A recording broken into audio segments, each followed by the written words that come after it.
Welcome to mile 98 of the Dalton Highway.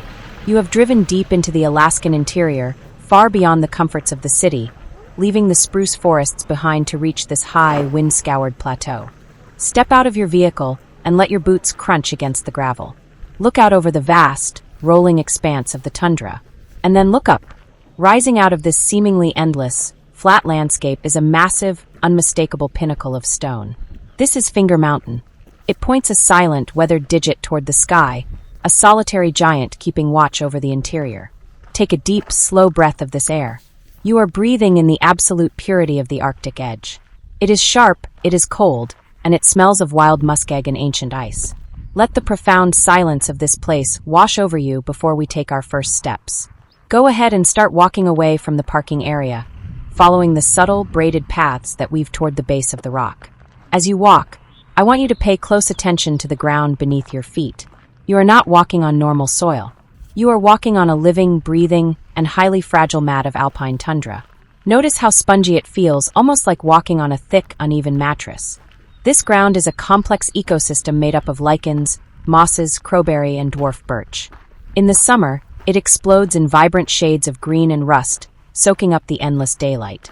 But underneath this soft, living carpet lies the defining feature of this entire landscape. Just a foot or two beneath your boots is the permafrost, a layer of soil and rock that has remained permanently frozen for tens of thousands of years. That frozen barrier is the reason you do not see a single tall tree in any direction. Tree roots simply cannot penetrate the ice. Instead, the plants here have learned to survive by staying low, hugging the earth to avoid the fierce, biting winds that regularly scour this plateau. Listen closely. If you hear that sharp, echoing whistle, freeze. You are being watched. That is the alarm call of the hoary marmot. They build their dens deep inside the crevices of this tor, using the massive rocks as a fortress against predators. And if you look carefully at the smaller rock piles, you might catch a glimpse of a pika, a tiny, round relative of the rabbit. The pika does not hibernate. Instead, it spends every waking moment of the brief summer frantically gathering mouthfuls of tundra grass, laying it out on the rocks to bake in the sun, and then storing it deep underground to survive the 8 months of brutal, dark winter. Now lift your gaze back up to the massive stone structure looming ahead of us. Finger Mountain is not actually a mountain. In geological terms, it is a tor. It is a massive outcropping of solid granite. But how did this colossal chunk of stone end up sitting all alone in the middle of a rolling plain? The story begins millions of years ago, deep beneath the surface of the earth. Massive chambers of superheated magma slowly cooled and crystallized underground, forming an unimaginably huge block of granite called a batholith. Over countless millennia, the softer earth and rock above it slowly eroded away, stripped by wind and water, leaving only the hardest, most stubborn rock exposed to the sky. But look at the strange, rounded, almost stacked appearance of the granite blocks. They look like they were carefully balanced by a giant hand. This is the result of a relentless, brutal process called frost wedging. Water seeps into the microscopic cracks in the stone. When the -50-degree winter arrives, that water freezes and expands with bone-shattering force. Slowly, millimeter by millimeter, over thousands of years, the ice has pried the solid granite apart. Pause right here at the foot of the stone. To truly understand this place, you have to understand the Ice Age. During the Pleistocene epoch, when massive ice sheets crushed most of North America under miles of solid ice, this specific region, part of a massive land bridge system known as Beringia, remained largely unglaciated. Because it was so incredibly dry, the snow never accumulated enough to form glaciers. This means the rolling hills you are looking at right now have looked largely the same for hundreds of thousands of years. Imagine standing on this exact spot 15,000 years ago. You wouldn't just see caribou. You would see woolly mammoths, steppe bison, and the American lion walking across this very plain. And standing right here, perhaps leaning against this very same rock, were the ancestors of the Koyukon Athabascan people. For the indigenous travelers of this region, this massive stone was far more than just a geological anomaly. In a landscape where the rolling hills look identical in every direction, and where a sudden whiteout blizzard can erase the horizon in a matter of minutes, Finger Mountain was a crucial, life-saving beacon. It was a navigational waypoint, a place to camp, and a strategic vantage point to scout for the massive caribou herds that still migrate through this corridor today. It was a silent partner in their survival. Thousands of years later, Finger Mountain served as a beacon for a completely different kind of pioneer. the Alaskan bush pilot. In the 1920s and 30s, long before GPS, radar, or reliable weather forecasting, daring pilots flew canvas-winged airplanes across this unforgiving wilderness. They navigated entirely by sight, visual flight rules. In the vast, disorienting expanse of the interior, a 40-foot granite finger pointing at the sky was an absolute godsend. Pilots would fly low over this rock to orient themselves on their treacherous routes between Fairbanks and the remote mining camps of the Brooks Range. Turn your back to the rock for a moment and look toward the ribbon of dirt and gravel that brought you here. The Dalton Highway. This road was not built for sightseers. Its history is steeped in controversy, raw ambition, and extreme engineering. In 1968, massive reserves of crude oil were discovered at Prudhoe Bay on the edge of the Arctic Ocean. But getting that oil out required a pipeline, and building a pipeline required a road. In the dead of winter in 1969, Governor Wally Hickel ordered the construction of the Hickel Highway, a brutal, hastily bulldozed ice road pushed directly over the frozen tundra to move initial supplies north. It was a logistical nightmare that melted into an impassable mud bog the following summer. It wasn't until 1974 that the modern Dalton Highway, originally called the Hall Road, was officially carved through the wilderness. Look slightly to the east of the highway. Do you see the Trans-Alaska Pipeline, that massive silver serpent snaking its way across the hills? It sits on elevated supports designed to keep the hot oil from melting the permafrost below. The contrast right here is incredible. You are standing between two monuments. One is an ancient, weathered granite tor sculpted by millions of years of ice. The other is a gleaming steel artery of modern industry. It perfectly encapsulates the constant, tension-filled dance between the wild, untouched earth and the relentless push of human expansion in Alaska. Let us continue walking, circling slowly around the perimeter of the tor. Notice how the light changes as you move. In the summer, this place is bathed in the surreal, golden glow of the midnight sun. The energy is frantic. The plants are photosynthesizing in overdrive, and the animals are eating around the clock. But I want you to close your eyes for a second and imagine this exact spot in the dead of January. The vibrant green tundra is gone, buried under a hardened crust of snow. The temperature has plummeted to 40 degrees below zero. The wind is howling, carrying a ground blizzard that feels like flying glass against exposed skin. But in that crushing darkness, this place offers one of the most spectacular shows in the universe.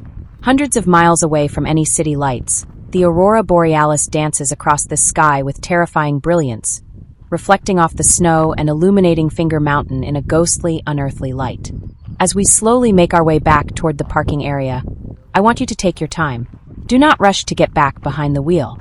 The modern world is crowded, noisy, and constantly demanding your attention. But out here on the edge of the Arctic Circle, the world is vast, quiet, and completely indifferent to you. There is a deep, abiding peace in that indifference. Finger Mountain endures. It has stood here through the passing of the ice ages, the arrival of the first indigenous hunters, the flights of the bush pilots, and the building of the pipeline. It does not care about our roads, our schedules, or our cameras. Take one final look at the tundra stretching out to the horizon. Memorize the colors of the lichen on the rocks. Breathe in the cold, clear air. You have stood on ancient ground today. You have walked in the shadow of a stone giant, and you have felt the raw, unfiltered heartbeat of the Alaskan interior. Carry the memory of Finger Mountain with you as you continue your long journey north, and let the wildness of this place stay with you long after the pavement returns. Turn your gaze back to that thin, dusty line cutting across the tundra. That is Alaska Route 11, universally known as the Dalton Highway. But if you talk to the truckers who drive it every single day, they just call it the Hall Road.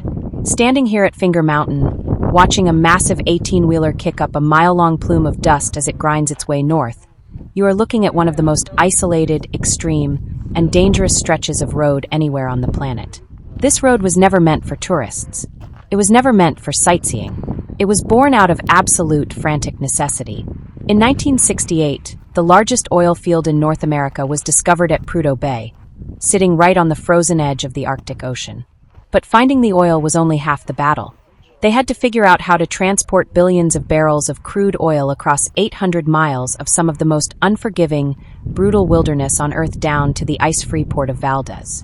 They needed to build a pipeline. And to build a pipeline, they needed a road to haul the steel, the heavy machinery, and the men. The state first tried to build a temporary winter ice road, famously called the Hickle Highway. They simply bulldozed the snow off the tundra, hoping the frozen ground would support the trucks. It was a disaster. When summer came, the permafrost melted, turning the entire route into an impassable, swallowing bog of mud. They realized they had to do it the hard way. They had to build a permanent, all-weather gravel road across the top of the world. What followed was one of the most staggering engineering feats of the 20th century. In 1974, a massive army of laborers, engineers, and heavy equipment operators descended on the interior. Working in 24-hour shifts, battling clouds of black flies in the summer and bone-snapping -60-degree temperatures in the winter, they pushed this road through the wilderness.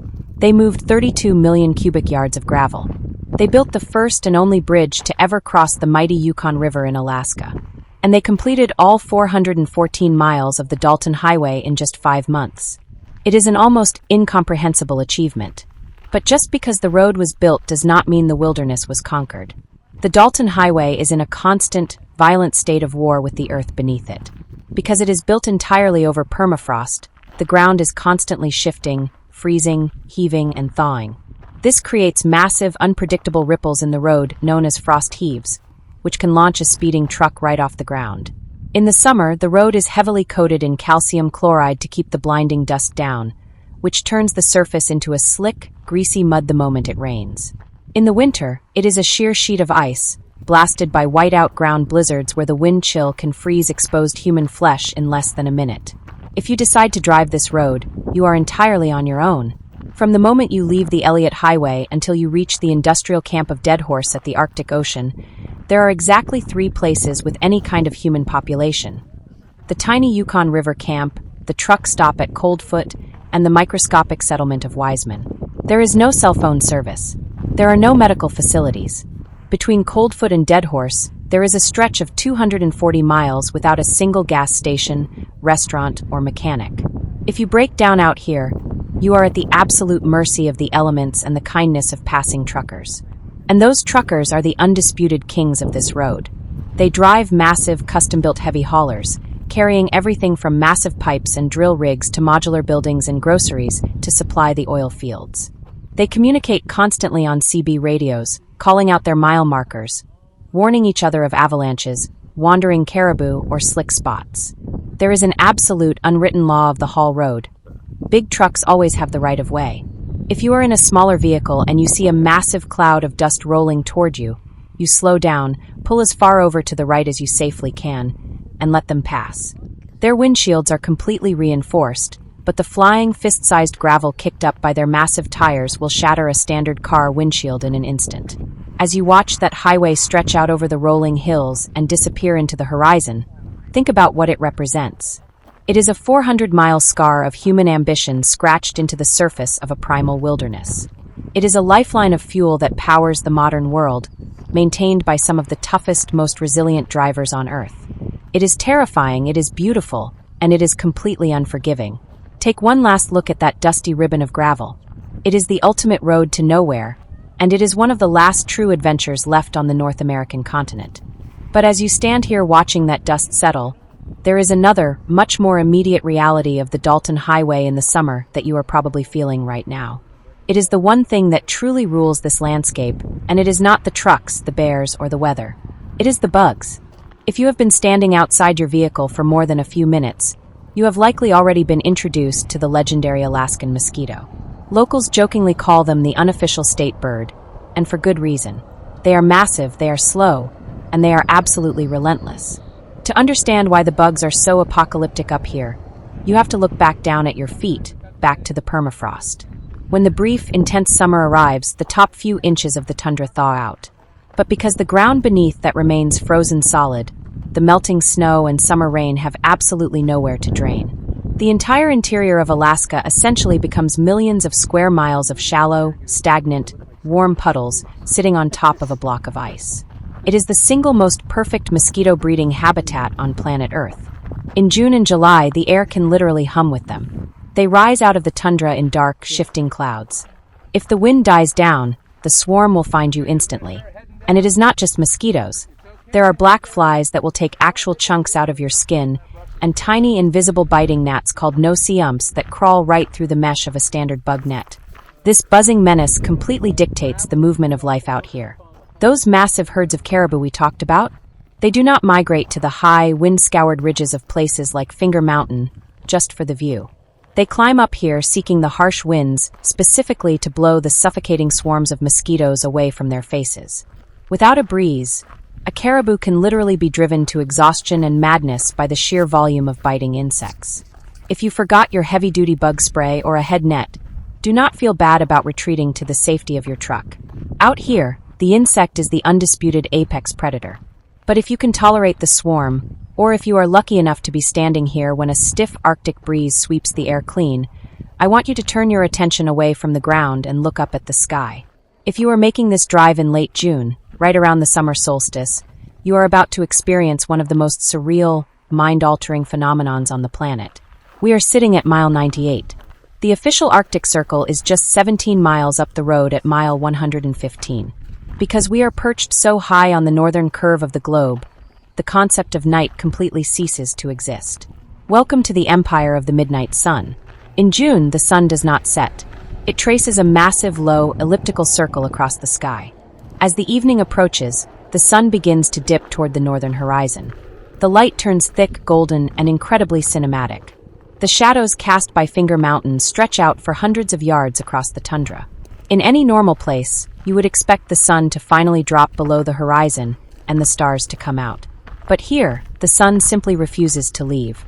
It schemes just along the edge of the earth, hovering in a state of perpetual, glowing twilight, and then it slowly begins to rise again. The psychological effect of this endless light is profound. If you take your watch off, time entirely loses its meaning. You can find yourself standing right here by this ancient granite rock, feeling the warmth of the sun on your face, listening to the birds singing and the insects humming, and feeling completely energized.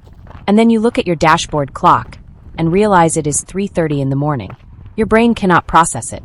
The constant barrage of daylight suppresses your melatonin, fueling a strange, manic energy. You feel like you could drive for another 10 hours, hike another mountain, or just stand here and stare at the horizon forever. This relentless light is why the tundra is so green.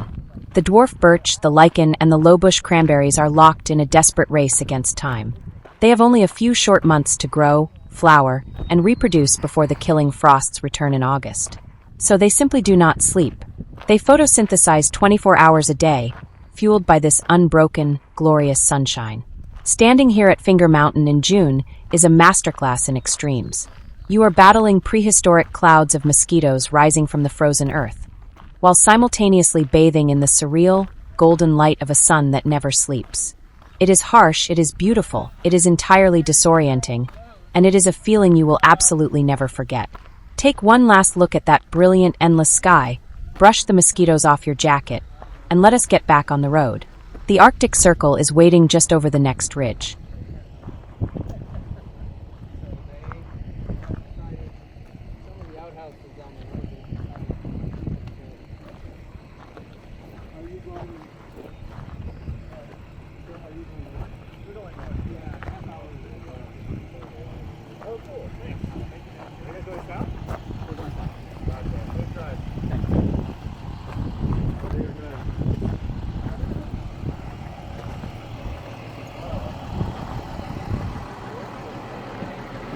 So there is the toilet on the coach.